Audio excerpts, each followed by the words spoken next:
በዶክተር ደብረጽዮን ገብረ ሚካኤል የሚመራው የህወሓት ክንፍ በትግራይ ክልል በጊዜያዊ አስተዳደሩ ላይ የመፈንቅለ መንግስት ማድረግ መቀጠሉንና የመቀሌ ኤፍኤም የሬዲዮ ጣቢያን መቆጣጠሩን ተከትሎ በተለይም ደግሞ በኢትዮጵያና በኤርትራ መካከልም ግጭት ሊከሰት ይችላል የሚል ስጋት መውጣቱን ተከትሎ በርካታ ምዕራባውያን ሀገራት አስቸኳይ መግለጫ አወጡ።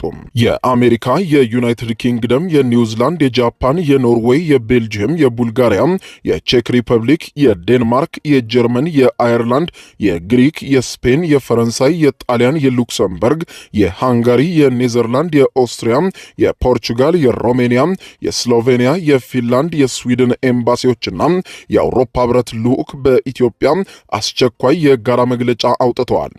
በዚህም መግለጫቸው እንዳሉት በሰሜን ኢትዮጵያ እየተከሰቱ ያሉ ለውጦችና ሁኔታዎችም እየተባባሰ ያለውንም ውጥረት በትኩረት እየተከታተሉ እንደሚገኙ ኤምባሲዎቹ በጋራ ባወጡት መግለጫ ጠቅሰዋል። እንደ አውሮፓውያኑ አቆጣጠር ህዳር 2022 ለተፈጸመው የግጭት ማቆም ስምምነት ሙሉ ድጋፋችንን እንደምንሰጥ ደግመን አጽንኦት እንሰጣለን ብለዋል። ኤምባሲዎቹ ባወጡት አስቸኳይ መግለጫ ይህ ስምምነት የመሳሪያን ድምፅም ጸጥ እንዳደረገም አመልክተዋል። በፍጹም ወደ ሁከት፣ ግጭት፣ ጦርነት መመለስም እንደማይገባ በዚሁ አስቸኳይ መግለጫቸው ላይ አስገንዝበዋል። ሁሉም ወገኖች የተባባሰው መካረር አቆመው አስቸኳይ ውይይት በማድረግ ውጥረቱን በማርገብ ስምምነቱን እንዲጠብቁ አጥብቀው አሳስበዋል። ይህ በዚህ እንዳለ በትናንትናው ዕለት የትግራይ ክልል ጊዜያዊ አስተዳደር አቶ ጌታቸው ረዳ ከመቀሌ ወደ አዲስ አበባ ከመጡና በአዲስ አበባ በቀጥታ ስርጭት በብሔራዊ ቴሌቪዥን የተላለፈውን ጋዜጣዊ መግለጫ ከሰጡ በኋላ ከአሜሪካ፣ ከጀርመን፣ ከፈረንሳይ፣ ከጣሊያን፣ ከዩናይትድ ኪንግደም እንዲሁም ከአውሮፓ ህብረት አምባሳደሮች ጋር በትግራይ ስላለው ሁኔታ አስተዳደራቸውም እየገጠመው ስላለው ፈተና ሰፋ ያለ ውይይት ማድረጋቸውም ተዘግቧል። ይህ በዚህ እንዳለም በዶክተር ደብረጽዮን ገብረ ሚካኤል የሚመራው ሌላኛው የህወሓት ክንፍ የመቀሌ 104.4 የመቀሌ ኤፍኤም ሬዲዮ ጣቢያን መቆጣጠሩን የገለጸ ሲሆን በታጣቂዎቹ ታግዞ የሬዲዮ ጣቢያን መቆጣጠሩ ነው የተነገረው። የህወሓት አመራሮችም በህወሓት ታጣቂዎች ታጅበው የሬዲዮ ጣቢያውን እንደተቆጣጠሩ ከመቀሌ የተሰማ መረጃ የገለጸ ሲሆን ምናልባትም በመቀጣይ ደግሞ የድምጽ ወያኔና የትግራይ ቴሌቪዥን ሚዲያዎችም ሊቆጣጠሩ እንደሚችሉም ተሰግቷል። መገናኛ ብዙሃኑ በትናንትናው ዕለት ከአዲስ አበባ የተሰጠውን የጊዜያዊ አስተዳደሩን ፕሬዝደንት የአቶ ጌታቸው ረዳን መግለጫ ሳያስተላልፉ ውለዋል። በተያያዘ ዜና ኢትዮጵያና ኤርትራ የጦርነት አፋፍ ላይ ናቸው ሲል የእንግሊዙ መገናኛ ብዙሃን ሮይተርስ ዘገበ። ከቅርብ ጊዜ ወዲህ ውጥረታቸው እየተባባሰ መጥቷል ያላቸው ኢትዮጵያና ኤርትራ ወደ ለየለት ቀጠናውን ሊያተራምስ ወደሚችል ጦርነት ሊገቡ እንደሚችሉ የትግራይ ባለስልጣናትም ማስታወቃቸውን የዘገበው ሮይተርስ በቀጠናው የከፋ ቀውስ ሊያስከትል የሚችል ስጋት ማሳደሩን ዘግቧል። እንደ ሮይተርስ ገለጻ ከሆነ የትግራይ ባለስልጣናት ይቀሰቀሳል ሲሉ ስጋታቸውን የሚገልጹበት የኢትዮጵያና ኤርትራ ዓለም አቀፍ አስቸኳይ እርዳታዎችና ድጋፎች አቅም በቀጠናው እየቀነሰ በመጣበት ሁኔታ ሀገራቱ ወደ ጦርነት ካመሩ በቀጠናው የከፋ ቀውስና ችግር እንደሚከተልና በሶማሊያና ሱዳን የተከሰተውን ቀውስ እያስተናገደ በሚገኘው የምስራቅ አፍሪካ ቀጠና ላይም ትልቅ ስጋት የሚደቅን መሆኑን አመልክቷል።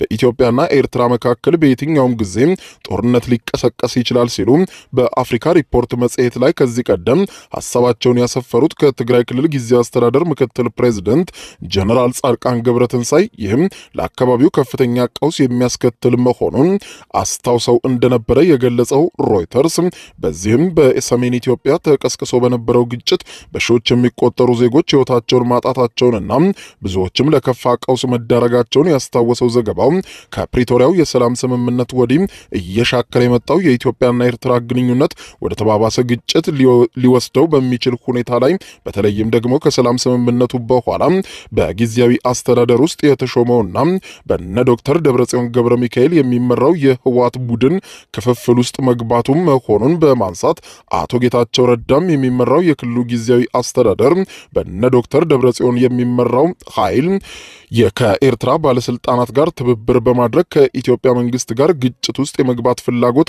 አለው በሚል ማጋለጣቸውን የዘገበው ሮይተርስ አቶ ጌታቸው ረዳም በትናንትናው ዕለት ሰጥተውት በነበረው መግለጫ ይህንን በትግራይ ያለውን ሁኔታ የኤርትራ መንግስት ሊጠቀምበት እንደሚችል እንዲህ በማለት ገልጸው ነበር። ትርምስ እናተርፋለን የሚሉ ብዙ ወገኖች አሉ። ኤርትራ መንግስት አንዱ እንደሆነ አውቃለሁ። ማለት የኤርትራ መንግስት ከፌደራል መንግስት ጋር የመጀመሪያ ግጭት የገባው ፕሪቶሪያ ከተስማማን በኋላ ፕሪቶሪያ ከተስማማን ለምንድን ነው ግጭት የሚገባው? ቢኮዝ ትግራይን ኮምፕሊትሊ ከካርታ ለማውጣት የነበረን እንቅስቃሴ ያስቆመ ስምምነት ስለሆነ የኤርትራ መንግስት ጋር ሰላም መፍጠር አለብን የሚል እምነት ነበር። የተወሰነ እንቅስቃሴ ማድረግ ነበር። የኤርትራ መንግስት ሰዎች ፍላጎት ወይ የኢትዮጵያ መንግስት ኤርትራን ይወራል ብለው በሚሰጉበት ሰዓት ማቀዝቀዣ ባፈር እንዲሆን ማድረግ ነው ትግራይ። ወይ ጠንከር ያለ አጋጣሚ ተፈጥሯል ብለው ካመኑ ደግሞ ከኛ ሰዎች ጋር ሆኖ እንደገና ደግሞ ምናልባት ወደ አዲስ አበባ በኩል ጉዞ የሚቻልበት እድል ካለ ማማተርም ሊሆን ይችላል። ስለዚህ ሁሉንም እድሎችን ክፍት አድርገ የማድረግ እንቅስቃሴ አለ። በዚህ ጉዳይ ውስጥ የሆነ ጤነኛ አእምሮ ያለው የትግራይ ፖለቲካ ኃይል ወይም ጸጥታ ኃላፊ ምክንያቱም ለትግራይ ደማቸውን ያፈሰሱ ጀነራሎች ከነ ብዙ የፖለቲካ ችግሩ የትግራይን ሁሉ አረጋግጣለሁ ብሎ የቆመ የፖለቲካ አመራር በዚህ ሰዓት ምንም የተለወጠ ነገር ሳይኖር ከነዚህ ሰዎች ጋር ሆኜ የሆነ ነገር አደርጋለሁ ብሎ ይሄንን ኢንተርቴን ሲያደርግ መስማት በጣም አስደንጋጭ። ይሄ ችግር የሁሉም ሰው ደግሞ ችግር አይደለም። ሁሉም ጀነራል ከኤርትራ ጋር ተግባብቼ የሆነ ነገር አደርጋለሁ የሚል አድርገን አንሰው።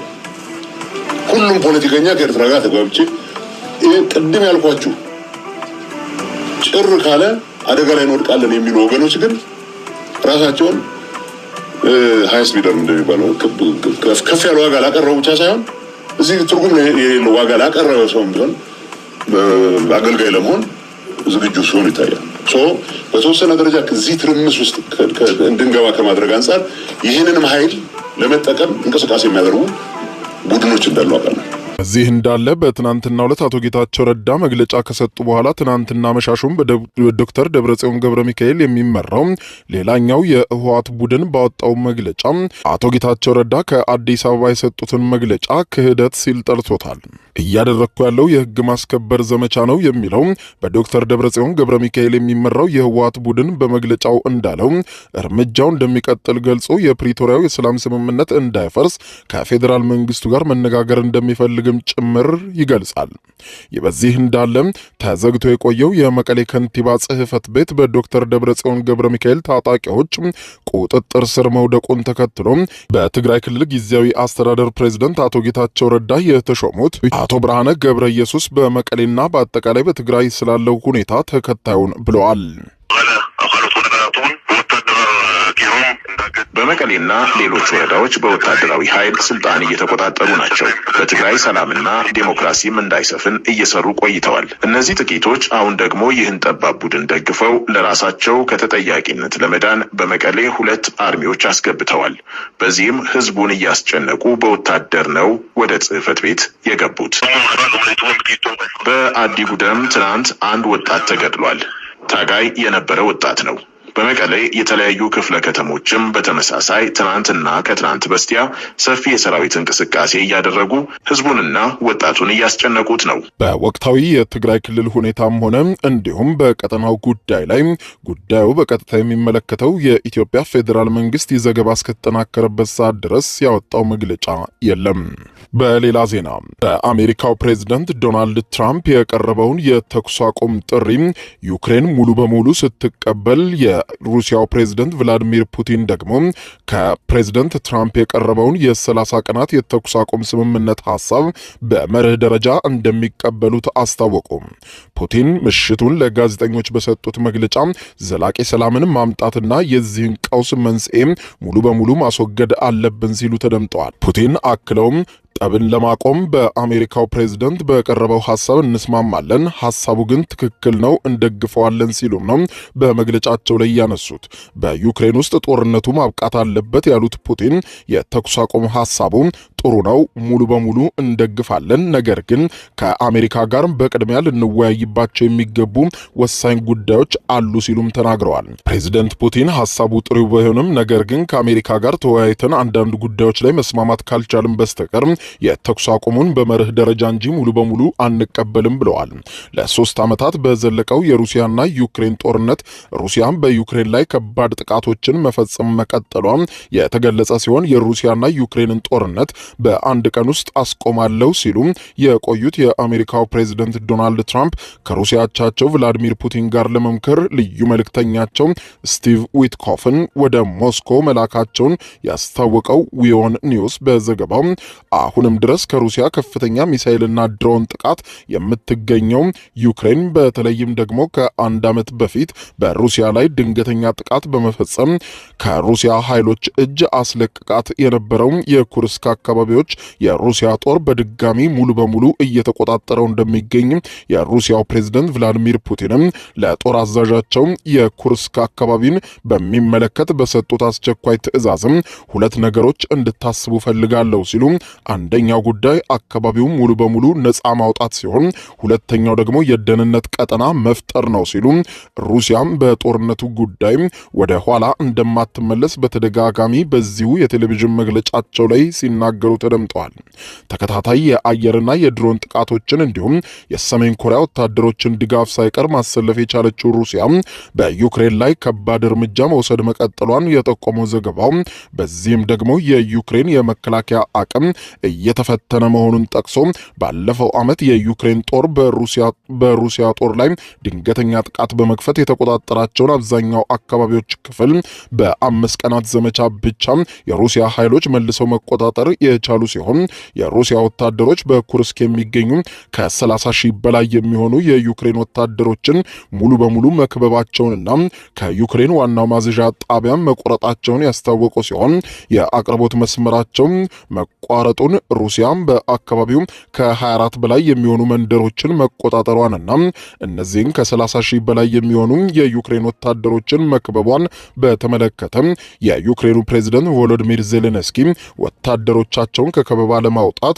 የሰላም ስምምነቱ አስቸኳይ እንደሆነ በመግለጽ የሰላም ስምምነቱን እንደሚቀበሉና በማንኛውም ሰዓት ያለምንም ቅድመ ሁኔታ ተኩስ ለማቆም ዝግጅት ላይ መሆናቸውን ገልጸዋል። የሩሲያው ፕሬዝደንት ቭላዲሚር ፑቲን ደግሞ በተለይም ደግሞ ሩሲያም የአሜሪካና የዩክሬን ባለስልጣናት በጅዳ ባደረጉት ምክክር የ30 ቀናት የተኩስ አቁም ስምምነት እንዲደረስ መግባባት ላይ መድረሳቸውን ተከትሎ ፑቲን አቋማቸውን በይፋ ሲገልጹ ይህ የተኩስ አቁም ስምምነት ለ30 ቀናት ከመፈጸሙ በፊት የዩክሬን ወታደሮችን ሙሉ በሙሉ በመጠራረግ ከሩሲያ አዲሶቹ ግዛት ጭምር ማስወጣት እንዳለባት ገልጸው የተኩስ አቁሙ ከመጀመሩ አስቀድሞ እነዚህ ተግባራት መፈጸም አለባቸው ብላለች ሩሲያ። የሩሲያ ቀዩ ቤተ መንግስት የክሬምሊን ቃል አቀባይ ዲሚትሪ ፔስኮቭ ለጋዜጠኞች በሰጡት መግለጫ ፕሬዝደንት ፑቲን የኩርስክ ክልልም በፍጥነት ሙሉ በሙሉ ነፃ መውጣት እንዳለበት አሳስበዋል። ወታደሮቻችን እንዲሁም ንጹሃንን እልቂት ለመቀነስ የምናደርገው ጥረት ጊዜ ቢወስድም ኩርስክ በአጭር ጊዜ ነፃ እየወጣች መሆኑን እንገልጻለን ብለዋል። የፑቲን የኩርስክ ጉብኝት ባለፈው ዓመት ወደ ሩሲያ የገባውን የዩክሬን ጦር ጠራርጎ ለማስወጣት እየታገሉ የሚገኙ የሩሲያ ወታደሮችን ሞራል ለማነቃቃት ያለመ ነው ሲል የአሜሪካው CNN ዘግቧል።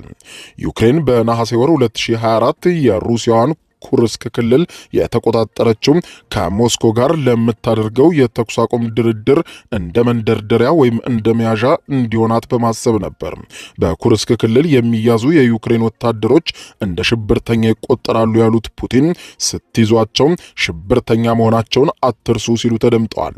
የዩክሬን ጦር አዛዥ ጀነራል አሌክሳንደር ሲሲርኪቭ በበኩላቸው የዩክሬን ወታደሮችን ሕይወት መታደግ ቅድሚያ የሚሰጡት ጉዳይ መሆኑን በማንሳት ጦራቸው በከፍተኛ ፍጥነት ወደ ኋላ እያፈገፈገና ከሩሲያ ክልል ጥሎ እየወጣ መሆኑን አምነዋል። ፕሬዝደንት ዜሌንስኪም ሩሲያም በኩርስክ ክልል ከባድ ጥቃት እየፈጸመች መሆኑን በመጥቀስ የጀነራል ሲስክሪን ሐሳብ አጠናክረዋል። የሩሲያ ጦር ከፍተኛ ጀነራል ቫለሪ ግራሲሞቭ የሀገራቸው ጦር 86 በመቶ የሚሆነውን የኩርስክ ክልል ነፃ በማድረግ 430 የዩክሬን ወታደሮችን በምርኮ መያዙንና 30 ሺህ በላይ የሚሆኑትን መክበቡንም ይፋ አድርጓል።